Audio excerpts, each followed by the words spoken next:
And we're back on Live Vedanta, a podcast about simple living and high thinking. How can we learn to manage ourselves and others? What kind of dedication is needed to live a life of fulfillment? Vivekji explains the ideal way to take control of our responsibilities. So let's tune in. Hari Om and greetings from Niagara Falls. When you physically leave someone you love and they love you, it may be your parents or a significant other, your child. Suppose you're going on a work trip or back to school. They've already given you food, they've already given you a hug, you've already exchanged, "We'll see you soon." And right as you leave that door, they go in for another hug. You go in for another kiss. Yes? In Srimad Bhagavad Gita, Bhagavan Krishna finishes teaching Prince Arjuna all that is to be known. And it's as if he gives one more thought, one more hug, one more kiss. And he says, Sarva dharman parityajya. All that I've taught you thus far, let go of that. Mam ekam sharanam vraja. Come to me, focus on me, be with me. This is the message of Srimad Bhagavad Gita. This is the message of life. We can study all sorts of dharmas, and I referenced some of these last week. We can study all sorts of shastras.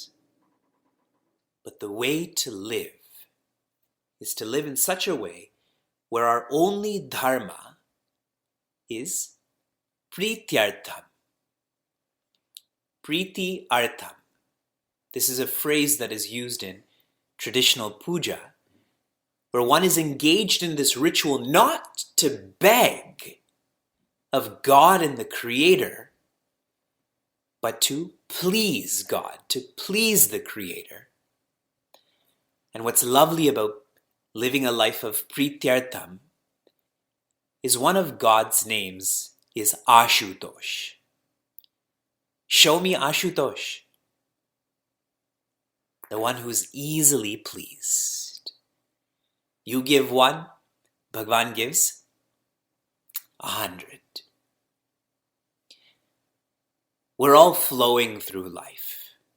Many of us have known each other for 15 years, 12 years. We've been studying together for 5 years. Do you feel the presence of the divine as you're flowing? Is that bhava with you? And I pray that it is. And if it's not, our course is called Applied Gita. Not theoretical Gita, not philosophical Gita. How to feel that everything we do, everything we are, is a song. One of my favorite memories that I'll always remember Vyasa by is he doesn't walk, he skips. Everywhere he goes, he skips. He skips in his house, he skips to school. And that is what Gita is, isn't it? There's a song going on in his head, and he's living that song. For the month of January, we are taking up working. Applied Gita and working. And we began with chapter 5, verse 8. And the main thought in this verse is that working is all verbs. Does brushing your teeth count? Does commuting count? Does conflict resolution count? For all of our students, studying is working. For all of you who are caring for matters at home, the cleanliness, the cooking, the kids, that's working too. With this insight, we don't have this fragmented strategy that I'm going to be an awesome professional, but a miserable family person. Working is all verbs. No externalities based on orientation or income or age. We moved on to chapter 13, verse 11, where Bhagavan Krishna tells Prince Arjuna, converting values to virtues is knowledge. Our idea of knowledge is very technical. And that which is technical, you don't feel that inside of you. You feel that which is simple inside of you. The purpose of all of our verbs is to convert values to virtues. And Swami Chinmayananda shares this in a beautiful expression. We are to live with freedom not from action, but freedom in action. We're lost in this idea that I have to let go of this work. I have to let go of this person. I have to renounce this. Freedom in action. All that you're doing, if you are converting values to virtues, you are free. That is what enlightenment is like. In the book, The Vision of Bhagavad Gita, Swami Tejomayananda shares, to be able to direct your body and mind is freedom. When your body and mind don't listen to you, you are bound, you are a slave. See how much more personal these definitions of freedom and bondage are. Freedom in action, all of the actions we engage in, learn from them.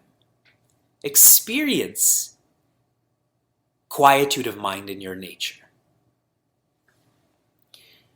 We continue. We're moving to chapter 3, verse 12. This is a shloka in a series of shlokas I've already referenced as being an ideal way to manage yourself, manage people. Ishtan bhogan hi vo devaha. Ishtan bhogan hi vo devaha. Dasyante yajna bhavitaha. Dasyante yajna bhavitaha. Terdattan apradayebhyaha. Terdattan apradayebhyaha. Yo bhungte stena eva saha. Yo bhungte stena eva saha. First quarter. Devaha, the devas. This can be interpreted literally as the semi-gods, or this can be interpreted more philosophically. Deva means that which illuminates. So there's an external deva and there's an internal deva. Ishtan bhogan. The devas or the deva will give us what we want, will give us what we need. So starting with the external devas, we can generally call this the multiverse. The multiverse will give you what you want. If you work with the multiverse will work with you. And if we can all remember the privilege that we've lived with for the last 20, 30, 50, 100 years, the multiverse has provided that, no? Clean water, sunlight, opportunity, and on and on and on. That's external. Internally, the self is that which illuminates. The self is the source of light. Only the self can give us what we need. And I hope you caught that difference. The multiverse can give you what you want, but not what you need. The self will not give you what you want, but will give you what you need. And what is it that we all need? Sukha Prapti. The presence of peace. Peace is not external, peace is internal. Why would the multiverse, why will the self give this to us, what we want, what we need? Dasyante, they will grant this, they will give this only bhavitaha if we have this feeling, if we have this bhava of yajna. I met some young kids recently who practice, they're Zoroastrians, and she was asking me about some of the terminology in Zoroastrianism. And essentially she was asking me what Agni means and what Yajna means. And I told her that Agni is an icon for presence, light. Where there's fire, you can see what's around you. And within the word Yajna is Agni. The idea being is that we should keep on living so that there's more light in the world, so that we can see more. And I hope I didn't distract you from this thought. The word yajna means to be dedicated. Whatever you are dedicated towards, you are ready to sacrifice for. If you think of the freedom fighters in Bharat, the majority of freedom fighters were murdered or died before the freedom of Bharat. Yes? They were dedicated to freedom, freedom for the masses. And in doing so, they sacrificed their own life, their own families. In terms of being dedicated to the multiverse, I'm going to give you a framework here called the Pancha Maha Yajna. Some context. In Sanatana Dharma, how many samskaras or milestones are there in one's life? Show me with your hands. I see a 10 and a 5. People are just raising the roof right now. There are 41, of which 16 have become popular. Out of these 16, you know how many you do independently? 2. The first 13 are done for you. The 13th being vivaha or marriage. 14 and 15 you do. 16 is done for you too because the body has died. Isn't that fascinating? The 16 milestones in your life, only 2 you do independently. The 14th is called Pancha Mahayagna and the 15th is called Vanaprastha. So I'm highlighting the 14th. Pancha Mahayagna means to be dedicated to 5 facets of creation. So here we go. I'm going to start externally and keep on coming internally. Number 1 externally is called Deva Rina. The debt we owe to nature's forces. Nature's forces like rain, like gravity. If there were no gravity, there'd be no athletics, right? You throw a ball, it's gone. You jump, you're gone. Have you ever expressed your gratitude to gravity? That's how awesome our scriptures are. No detail is left behind. Coming closer, number 2 is called the Bhuta Rina. The debt we owe to nature's forces. Yesterday, Pearl Jam's new single came out. It's called Dance with the Clairvoyants. And if you watch the video, there's a lot of scenes of honeybees or bees. And the reason for that, this video is about how we are destroying the environment.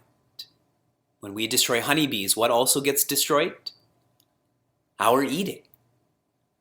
To be grateful for worms to decompose our food and decompose us. Honeybees and on and on and on. Number 3, This is known as Samaj Rina, the debt we owe to society. To those who are civil servants, people like firefighters, people like first responders, people who pick up the garbage, people who are engaged in urban development, those whose lives are dedicated to social service. Yes, especially in North America. You go to a building that's a few floors high, there's an elevator. That's amazing. There's so many compounds and apartments in India that are 12 floors and you have to walk up those stairs. How does that work for someone who's injured or someone who's old? Number 4, I'm coming closer. Pitra Rina, the debt we owe to our parents and our whole lineage. Factually, if your parents weren't born, you wouldn't be born. If your grandparents weren't born, you wouldn't be born. So many of us in our course, we have aging parents. Yes. And I feel that if we're growing wiser, not just older, we like to be around our parents more. We like to listen to them more. Yeah? Because we realize how lucky we are. The debt we owe to our parents. And the closest, the most important is known as Rishi Rina. The debt we owe to the Rishis, to the Guru Shishya Parampara, whose single reason for breathing is to spread happiness. Our parents, they've fed us, they've clothed us, they've educated us, but they may not have taught us how to be happy. And that's what we need, as I mentioned. That's why the Rishi Rina is the most important, because they teach us how to be happy. So what does it mean to engage in yajna for the devas that are outside? To constantly repay these debts. And you need to figure out how to do that. Now, how do you engage in yajna towards the self, the deva within? There are lots and lots and lots of ways. I'm going to highlight for all of you. The fruit or the phala of self-development is subtle. It is long-term.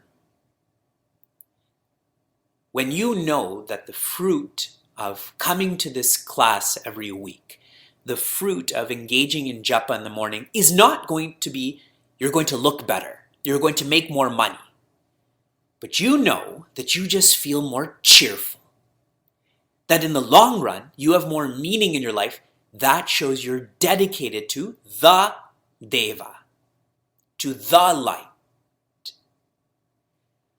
Whenever we feel frustrated or impatient, that's a lack of dedication towards self-development. Okay? So that quarter is complete too. The first line is sharing a thought in the positive. You teach through love. The second line is teaching through the negative, through fear. So the third quarter says, Taihi Dattan, the multiverse, the self that gives you what you want, what you need. Pradayebhyaha, if you don't give back, and I'm going to complete this soon, but the idea is you've gotten, but you're not giving. Okay, so let's highlight this and then we'll get into the deep implication, the deep consequence. I gave you a framework called the Pancha Mahayagnas. I'm going to give you one more framework. This quarter is highlighting selfishness. The Pancha Karmas, if we can start with the rightmost karma is known as Nitya Karma. Nitya Karma means regular responsibilities. And you've heard me say this many times. What are some of your regular responsibilities? And the immediate one that comes to mind is grooming. Brushing your teeth is a regular responsibility. Yes? Now moving to the left, beside this is naimittika karma, which is your special responsibility. Special responsibilities like attending a wedding, a funeral, going on a business conference once a year, if that's required, or coming back to our example, flossing. Even though flossing should be your regular responsibility, really we make it our special responsibility, isn't it? When do you all floss? Before you visit the dentist, as if thinking you're going to trick that dentist from knowing, oh yeah, I floss all the time. Naimittika karma, special responsibilities. Now I come to our center. Okay, there's two to the right. Now I'm in the center. This is called kamya karma. Kamya karma is not a responsibility anymore. It's selfish action. A selfish action is where you have received, but you've not given. And that's what's being highlighted here. That the multiverse is perpetually giving. The self is perpetually giving, but one is not giving back. Now, beside kamya karma, I'm on number 4 now. This is known as nishiddha karma. The more selfish one is, the more one takes others and the multiverse for granted, one gets into what is known as prohibited actions or immoral actions. Prohibited sounds too legal, so let's shift to immoral actions. See, in selfishness, I hurt myself. When I'm immoral, I don't just hurt myself, I hurt others. And now my 5th, this is furthest to the left, is known as prayaschitta karma. If I'm selfish and I don't check it, I'll devolve to immorality. And the way to check immorality, prayaschitta karma means rehabilitation actions. To discipline my mind. Chitta means mind. Prayaha means discipline. To discipline my mind from engaging in immorality to it being selfish. It is better you don't hurt others and hurt yourself. Better than that, tend to your special responsibilities. Better than that, tend to your regular responsibilities. So this is being highlighted, selfishness. And that's more for the devas that are outside. Now for the deva that's inside. What selfishness looks like is someone who gives up. When you are not appreciating that the fruit of self-development is subtle, is long-term, you give up. Where the self has given you tastes of joy, and you forsake that. You gave it up. I barely made it through English class in high school.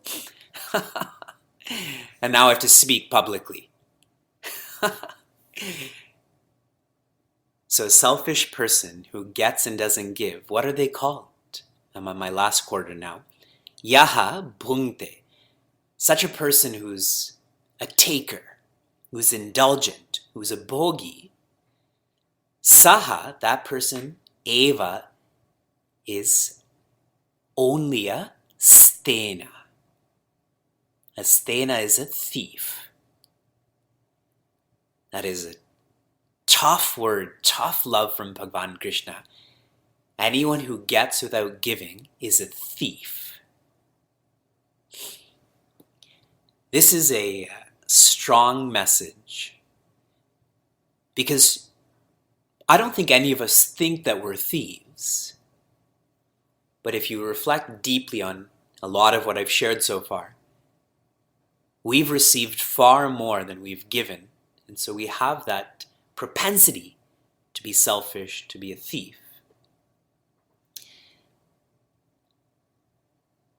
I'll tell you how this feels. In our lives, there are 3 thieves that live with us. They're sitting beside you right now. The 3 thieves in our lives are regrets of the past. The second thief, anxieties of the future. And the third thief, excitement in the present. When one does not live a life of dedication to the multiverse, when one does not live a life of dedication to development, that's inner development, to the self, the thief that is really growing in our personality is regrets of the past because we're acting in an immoral way. Anxieties of the future. We're experiencing stress and sadness. We don't want the future to come. And excitement in the present means a dependency is being created. Those are the thieves that live inside of us, and when these thieves live with us, we become the same way. Yes? Really, if a group of thieves were caught and you happen to be on the same scene, they're going to arrest you too. Until further inquiry, but just that association with that group, you're going to get caught too. And that's what's happening to us in such a subliminal way. Regrets, anxieties, excitement. And since we're so intellectual, the thief that is most dominant in our personalities, and I know this in mine for sure, it's anxiety of the future. For me, it's not anxiety, but instruction. I'm forever trying to be more efficient, trying to plan the next year, 10 years. So it's not anxiety, but it's another emotion, another thought that's pulling me towards the future, and I miss out on the gift, on the treasure that is the presence of the multiverse, of the spirit. My last thought with all of you, I'm going to share 2 awesome experiences that happened to me today, even before I prepared for this shloka. Today when I was driving Vyasa to preschool, I had stopped at a light, and in front of me was a car with 2 Pearl Jam stickers on the car. And we were driving some more, and we got to another light, and this car was in the left, and I pulled up beside this person, and I started going like this, roll down your window. Now you think to yourself, would you roll down your window if someone pulled up beside you and looking like me, especially? And I started going like this, right? Would you roll down your window? And that person did. And I said, hey man, I got tickets to Hamilton and the pre-sale goes on sale today. So I'm looking for tickets for Toronto and Nashville. And he says, I already have tickets for Hamilton, Toronto, and Nashville. I'm going to all of these other shows. There is such camaraderie. Okay, so now we'll pause there. I dropped Vyas off at preschool. I'm going back home. And there's a bus in front of me and it's taking forever. Sheila happens to call and says, can you go to Starbucks and get something? So I go to the Starbucks and he's there. That same gentleman is there. And he looks at me and says, I tried to follow you, but you took off. And we had a nice conversation about all the shows that he's been to, all of the shows I've been to. And to me, this was very much, when you're dedicated to Pearl Jam, the multiverse will be dedicated back. So now I have tickets to Toronto and Nashville also. You may not see all of the dots connected, but I do. That's why I'm teaching this class, for you to see how the dots are connected. Now I share about being dedicated to the self. You know I do this as a social service. We have 2 young kids, and Sheila is an immigration attorney who's self-employed. And despite us having less time, specifically Sheila, less time for her professional work, her professional work is growing in a more efficient and effective way than ever. And because of that, we're able to do more social service, like have these classes and organize retreats and go on yatras. Because if Sheila was not my sugar mama, then I wouldn't be able to live the way I do, no? And that's the self. When one is dedicated to the self will give you what you need. So I'm sharing my own personal experiences about the truth of this shloka and how it relates to working. Together. Ishtan bhogan hivo devaha dasyante yajna bhavitaha terdattan apradayebhyaha yo bhunkte stena eva saha. If you enjoyed what you heard or want to learn more, share this episode with a friend or find us online at facebook.com/cmniagara. For those on the journey of self-development, Chinmaya Mission Niagara provides a community forum for seekers to listen, reflect, and contemplate. This podcast is produced by the Young Adults of Chinmaya Mission, an international nonprofit working to transform individuals through the knowledge of Vedanta. Until next time, inspire, love, be.